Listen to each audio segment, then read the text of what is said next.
السلام علیکم ورحمۃ اللہ وبرکاتہ۔ تمام ویورز کا ایک بار پھر سے خیر مقدم ہے ہمارے اس چینل پہ، اسلامک معلوماتی چینل،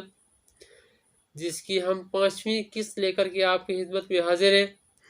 اس قسط میں ہم آپ کو یہ بتائیں گے کہ حضور اقدس صلی اللہ علیہ وسلم کے دادا مبارک، جن کا نام عبد المطلب تھا، جب ان کے ہاتھ یہ سارا کام آیا، یعنی مکہ المکرمہ میں جو 2-3 عہدے ان کے پردادا کسا نے قائم کیے تھے، سقایا اور رفادہ، جس میں سقایا کے تحت جس آدمی کے پاس وہ عہدہ ہوتا تھا وہاں پہ حاجیوں کے لیے پانی کا اکٹھا کرنا ہوتا تھا، اور رفادہ میں تمام حاجیوں کے لیے مینا اور کعبۃ اللہ کے اندر ان کی ضیافت کرنی ہوتی تھی۔ تو اس سلسلے میں ہم آپ کو بتائیں گے کہ جب یہ دونوں عہدے حضور اقدس صلی اللہ علیہ وسلم کے دادا عبد المطلب کے ہاتھ میں آئے، جب کہ ان کے چچا مطلب کا انتقال ہو گیا، تو انہوں نے ان عہدوں کو کس طریقے سے چلایا اور کون سا نیا انقلاب انہوں نے برپا فرمایا، وہ اس قسط میں ہم آپ کے ساتھ ذکر کرنے والے ہیں۔ میری آپ سے گزارش رہے گی کہ آپ ہماری اس ویڈیو کو آخر تک ضرور دیکھیے گا، کیونکہ اس میں 2 خاص معلومات ہیں جو آپ کو ملیں گی۔ ایک یہ کہ آب زمزم، جو کہ حضرت ابراہیم علیہ السلام کے فرزند حضرت اسماعیل علیہ السلام کے ایڑی سے نکلا تھا، وہ کس طریقے سے بند ہوا اور کیسے دوبارہ شروع ہوا۔ اور پھر دوسری بات جو ہے وہ یہ ہے کہ حضور اقدس صلی اللہ علیہ وسلم کے والد محترم عبداللہ کی جو قربانی ہے وہ کس طریقے سے ہوتی ہے یا نہیں ہوتی ہے، اس کی پوری انفارمیشن ہم آپ کو دیں گے، پوری معلومات آپ کے سامنے رکھیں گے۔ سب سے پہلے میں آپ کو یاد دلا دوں کہ پچھلی قسط میں ہم نے آپ کے ساتھ بات کی تھی کہ حضور اقدس صلی اللہ علیہ وسلم کے دادا مبارک، جن کا نام عبد المطلب تھا، ان کا اصل نام شیبہ تھا، اور ان کا نام عبد المطلب اس طریقے سے پڑا تھا کہ جب ان کے چچا مطلب نے انہیں یثرب سے مکہ میں لایا تو لوگوں نے ان کو مطلب کا غلام سمجھا اور ان کو عبد المطلب کہنا شروع کیا، لہٰذا ان کا نام عبد المطلب ہی مشہور ہوا اور شیبہ نام ہی بھول گیا۔ تو جب مطلب کا انتقال ہوا تو عبد المطلب حضور اقدس صلی اللہ علیہ وسلم کے دادا ہوش سنبھال چکے تھے، جسم میں خوب توانائی آ چکی تھی، وہ کافی سمجھدار ہو چکے تھے، ان کی دست و بازو جو ہے وہ مضبوط ہو چکے تھے۔ تو ان کے ہاتھ جب سقایا اور رفادہ کے 2 عہدے آئے تو انہیں سقایا کی خاص طور پہ فکر ہوئی۔ انہوں نے یہ سوچنا شروع کیا کہ سقایا عہدہ، جس میں حاجیوں کے لیے پانی کا انتظام کرنا ہوتا ہے، چونکہ کعبہ کے آس پاس کے جتنے بھی کنویں تھے وہ کافی دور دور تھے اور بڑی دور دور سے پانی اکٹھا کر کے لایا جاتا تھا۔ کعبہ میں جو حوض ہوتے تھے ان حوضوں میں بھر دیا جاتا تھا، اس کے ساتھ ساتھ حوضوں کی صفائی بھی ساتھ ہی ساتھ میں رکھنی ہوتی تھی۔ تو یہ سارے کے سارے کام بیک وقت کرنا، جس میں بہت زیادہ زحمت ہوتی تھی، تو اس کا مستقل حل انہوں نے سوچنا شروع کیا، جس کی عکاسی کسی شاعر نے کچھ یوں کی ہے: تدبیر کے دست ذرے سے تقدیر درخشاں ہوتی ہے، قدرت بھی مدد کرتی ہے جب کوشش انسان ہوتی ہے۔ جب عبد المطلب کے دل میں یہ فکر پیدا ہوئی کہ اس کا کوئی مستقل حل نکال دیا جائے تاکہ پانی دور دور سے نہ اکٹھا کیا جائے، پھر حوضوں میں اور پھر ان کی صفائی، تو اللہ تبارک و تعالیٰ نے عبد المطلب کی اس سلسلے میں مدد کی اور انہیں خواب میں یہ بشارت فرمائی کہ وہ طیبہ کو کھول دیں۔ خواب میں یہ بشارت جب ہوتی ہے تو عبد المطلب دوسرے دن تمام لوگوں کے ساتھ بات کرتے ہیں تو انہیں طیبہ کا کوئی سراغ جو ہے وہ سمجھ میں نہیں آتا۔ جب وہ دوسرے دن آرام فرما ہوتے ہیں تو پھر ان کو کہا جاتا ہے کہ وہ برخ کو کھول دے۔ وہ پوری کوشش کرتے ہیں لیکن برخ بھی ان کی سمجھ میں نہیں آتا۔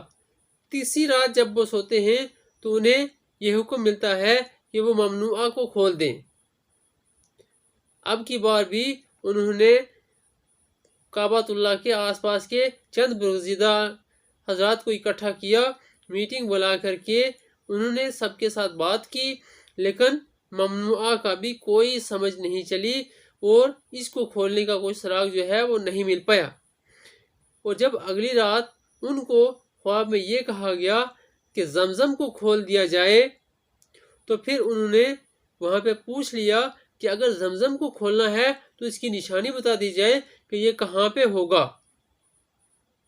پھر ان کو نشانی بتا دی جاتی ہے کہ زمزم ایک ایسی جگہ پہ ہے جہاں پہ چونٹیاں ہر وقت ہوتی ہیں اور ایک کوا زمین کو نیچے کرید رہا ہوتا ہے۔ لہٰذا دوسرے دن جب عبد المطلب نے قوم کے چند برگزیدہ لوگوں کے ساتھ یہ بات کی تو انہوں نے کہا کہ جی ہاں، بالکل ایک ایسی جگہ ہے جہاں پہ ہماری قربان گاہ ہے، وہاں پہ چونٹیاں لگاتار رہتی ہیں اور وہاں پہ ایک کوا بھی ہے جو زمین کو کریدتا رہتا ہے۔ دراصل حقیقت یہ ہے کہ یہاں پہ زمزم کا پانی ہوا کرتا تھا۔ تو عبد المطلب نے پوچھا کہ یہ زمزم کا پانی بند کیسے ہوا؟ تو ان لوگوں نے اس کی تاریخ کچھ اس طرح سے بیان کی کہ اس جگہ میں کسی زمانے میں قبیلہ جرہم اور بنو خزاعہ آپس میں اکٹھے رہا کرتے تھے۔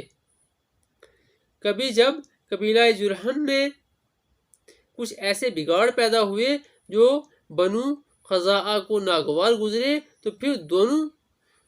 گٹوں کے درمیان ایک بہت بڑی جنگ ہوئی۔ جنگ ہو جانے کے بعد بنو خزاعہ کو کامیابی حاصل ہوئی اور قبیلہ جرہم کو اس میں مات کھانی پڑی۔ قبیلہ جرہم کا جو آخری تاجدار تھا اس کا نام مضاد جرہمی تھا۔ مضاد جرہمی کو جب اس چیز کا علم ہونے لگا کہ وہ اس جنگ میں ہار جائیں گے اور اسے یہاں سے بھاگنا پڑے گا تو اس نے ایسا کیا کہ کعبۃ اللہ کے اندر جتنے بھی نظر و نیاز تھیں اور جتنی بھی تلوار وغیرہ تھیں اور کعبۃ اللہ کا غلاف لے کر کے آب زمزم کے کنویں میں ڈال کے اوپر سے مٹی ڈال دی۔ البتہ یہ سب کرنے سے زمزم بند ہو گیا۔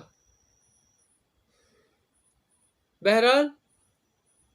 چیز چونکہ اللہ رب العزت کی دی ہوئی تھی تو یہ کتنا عرصہ بند رہتا۔ جب عبد المطلب کو اس کا پورا علم ہوا تو انہوں نے کہا کہ اب ہم نے تب تک آرام سے نہیں بیٹھنا جب تک کہ ہم آب زمزم کو کھول نہ دیں، کھدائی کر کے شروع نہ کر دیں۔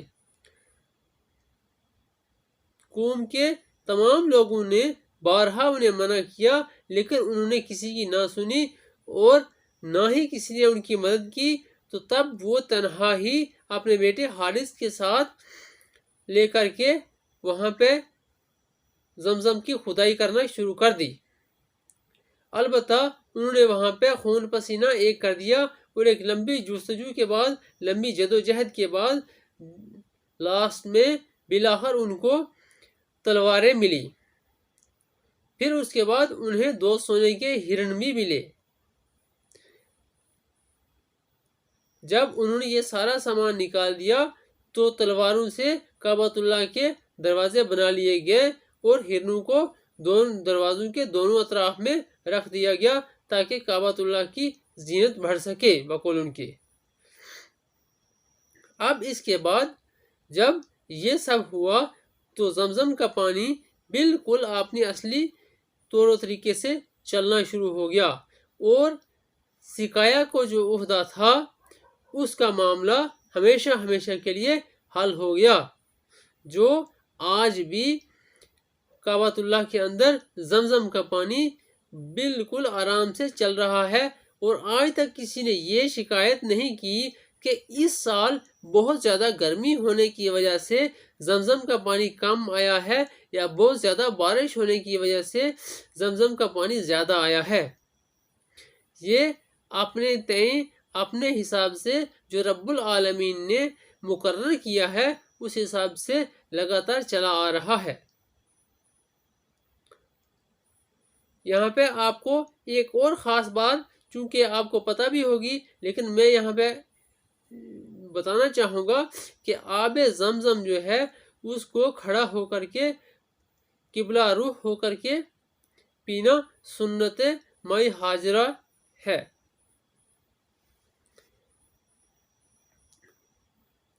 تو اس کے بعد جب عبد المطلب نے یہ پانی نکال لیا تو وہ تھکاوٹ سے چکنا چور ہو گئے۔ انہوں نے وہیں پہ اللہ تبارک و تعالیٰ کا شکر ادا کیا اور اللہ رب العزت کے یہاں ایک منت مانی کہ اگر ان کے یہاں 10 بیٹے ہو گئے تو وہ 10 میں سے ایک بیٹے کو اس کی راہ میں قربان کرے گا۔ البتہ اللہ تبارک و تعالیٰ نے ان کی دعا کو سن لیا اور ان کی منت کو سن لیا اور اللہ رب العزت نے ان کو 10 بیٹے عطا کیے۔ جب وہ 10 کے 10 جوان ہوئے اور ان کے ساتھ کام کاج میں شریک ہونے لگے تو انہوں نے حسب وعدہ حسب منت سارے بچوں کو اکٹھا کیا اور ان کو بتایا کہ وہ ایسا کریں کہ آپس میں صلح مشورہ کریں۔ عبد المطلب نے کہا کہ انہوں نے ایک منت مانی ہے کہ ان 10 میں سے کسی ایک کی قربانی جو ہے وہ اللہ کے یہاں پیش کرنی ہے۔ تمام 10 کے 10 بچوں نے بڑی ثابت قدمی کا اظہار کیا اور انہوں نے کہا کہ اے ابا جان، آپ ہم سب کو اس معاملے میں ثابت قدم پائیں گے۔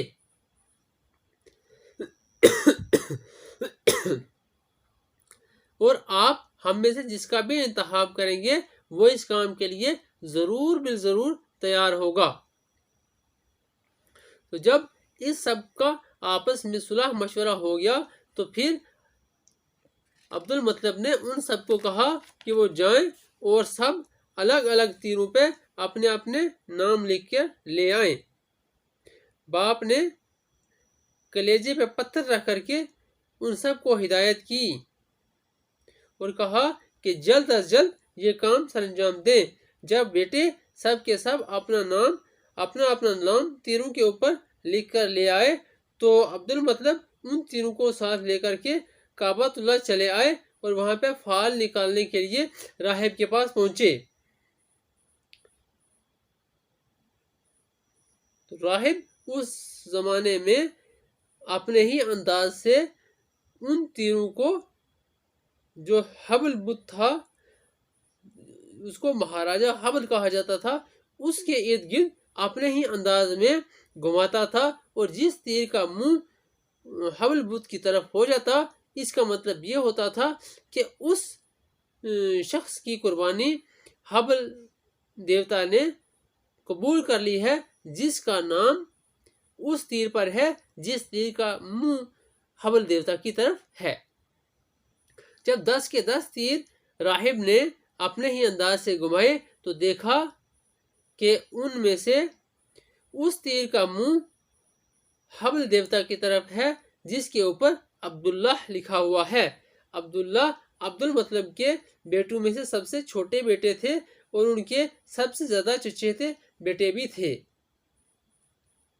تو جب یہ سارا کچھ ہو گیا تو عبداللہ چونکہ اپنی نظر پوری کرنے کے لیے مجبور تھے، وہ یہ سب کرنے کے لیے تیار ہو گئے کیونکہ حبل دیوتا کو پسند ہی ان کا سب سے آخری بیٹا عبداللہ تھا۔ عبد المطلب نے اپنے بیٹا عبداللہ کا ہاتھ پکڑا اور انہیں لے کر کے اس زمزم کے پاس آئے، یعنی قربان گاہ کے پاس آئے جہاں پہ انہوں نے عبداللہ کو قربان کرنا تھا۔ اصاف اور نائلہ نام کی جو دیویاں ہیں وہاں پر وہ بھی تھیں۔ جب سارے لوگوں نے یہ خبر سنی کہ عبد المطلب اپنے بیٹے عبداللہ جو ان کا سب سے چھوٹا بیٹا ہے اور سب سے زیادہ چچیرا بیٹا ہے اس کی قربانی کرنے جا رہے ہیں تو تمام لوگوں کے بیچ یہ خبر بجلی کی طرح دوڑ پڑی اور تمام کے تمام لوگ بیک وقت اکٹھے ہو گئے اور انہوں نے کہا کہ آپ یہ کام کرنے سے ہرگز گریز کریں. لیکن عبد المطلب چونکہ وہ اپنی منت مان چکے تھے اور انہوں نے اپنی منت کو پورا کرنا تھا تو وہ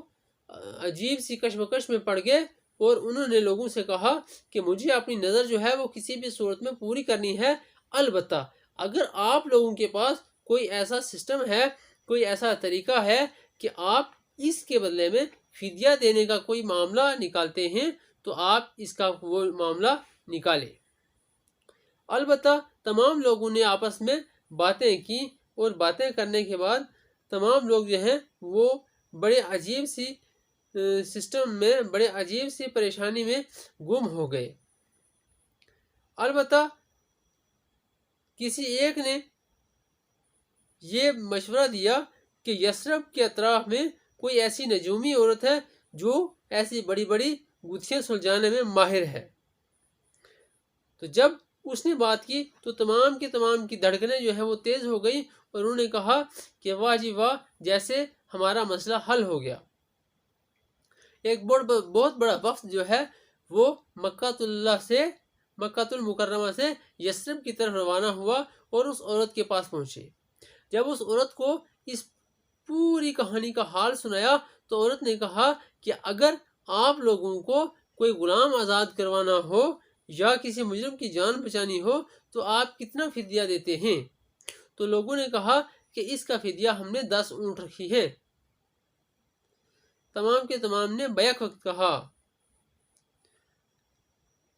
جیسے ان کو ایک بہت بڑی جو ہے وہ امید کی کر نظر آ گئی ہو. تو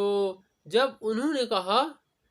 کہ 10 اونٹ کا فدیہ دیتے ہیں جان بچانے کے لیے یا کیسے چھڑانے کے لیے، تو اس عورت نے کہا کہ آپ ایسا کریں، 10 اونٹ اور عبداللہ کے نام کا قرعہ ڈالیں، جس کا نام نکلے گا تو اس حساب سے آپ نے دیکھنا ہے. اگر تو عبداللہ کا نام نکل آیا تو آپ نے اگلی بار 10 اونٹ اور بڑھا کے پھر قرعہ ڈالنا ہے. اگر پھر بھی عبداللہ کا نام نکلا تو پھر آپ اسی طریقے سے آگے چلتے جائیں یہاں تک کہ آپ کا رب آپ کے اوپر راضی ہو جائے اور جتنے وہ چاہتا ہے اتنے اونٹ وہ لے اور اونٹوں کا نام آ جائے. الغرض جب سارے کے سارے اس گتھی کے سلجھ جانے کے بعد اس نجومی عورت سے واپس آئے اور مکہ المکرمہ میں پہنچے تو وہاں پہ انہوں نے دیکھا کہ ہر ایک آدمی جو ہے وہ ان کا منتظر تھا، ان کی اس خبر کا منتظر تھا جو وہ خبر یثرب سے لے کر کے وہاں پہنچیں گے. تو جب وہ وہاں پہ پہنچے تو انہوں نے ایسا دیکھا کہ جیسے مرجھائے ہوئے چہرے جو ہیں وہ خوشی سے پھولانا سما رہے ہیں اور کھل اٹھے ہیں. اسی طریقے سے انہوں نے جب پوری حال جو ہے وہ بیان کی تو پھر دیکھا کہ ادھر عبد المطلب بڑی عاجزی کے ساتھ اس رب کائنات کے سامنے دعا کر رہے ہیں کہ رب العالمین،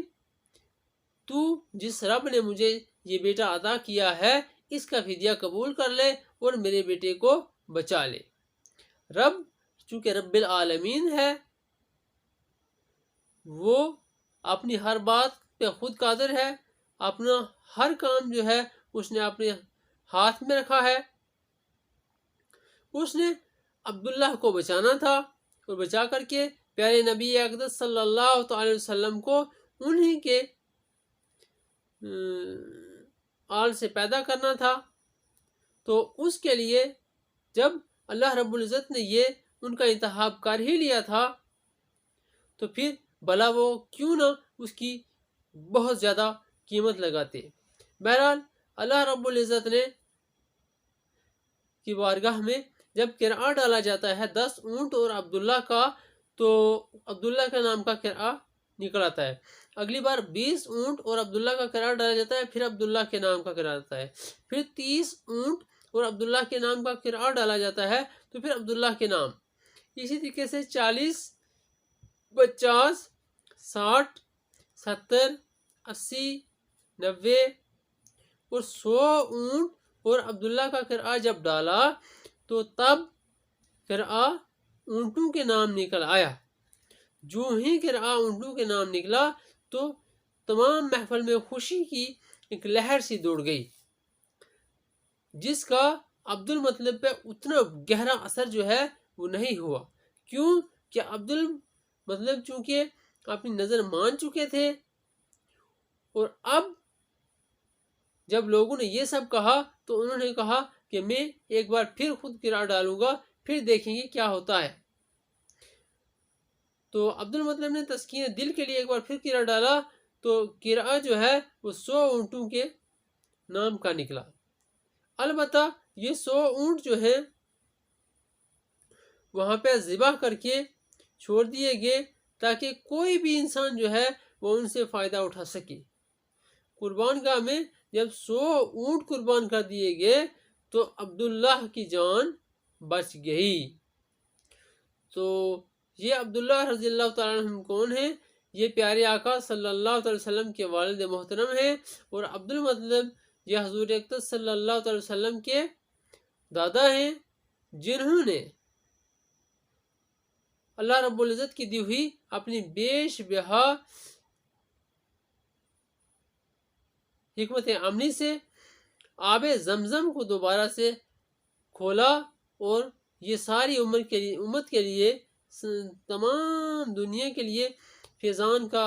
راستہ جو ہے وہ نکال لیا۔ مجھے امید ہے کہ آپ لوگوں کو اس ویڈیو میں دی گئی معلومات بہت زیادہ پسند آئی ہوگی، اور آپ اس ویڈیو کو لائک بھی کریں گے، شیئر بھی کریں گے، فل واچ بھی کریں گے، اور زیادہ سے زیادہ کمنٹس بھی کریں گے، اس امید کے ساتھ کہ آپ لوگوں کو یہ ویڈیو بہت اچھی لگی ہو۔ اور میں ایک بار پھر سے آپ کی خدمت میں اگلی قسط لے کر کے حاضر ہوں۔ آپ تمام حضرات سے الوداع چاہتا ہوں۔ اللہ حافظ۔ اور آخر میں یاد رکھیے گا کہ میرے چینل کو سبسکرائب کرنا کبھی بھی نہ بھولیے گا۔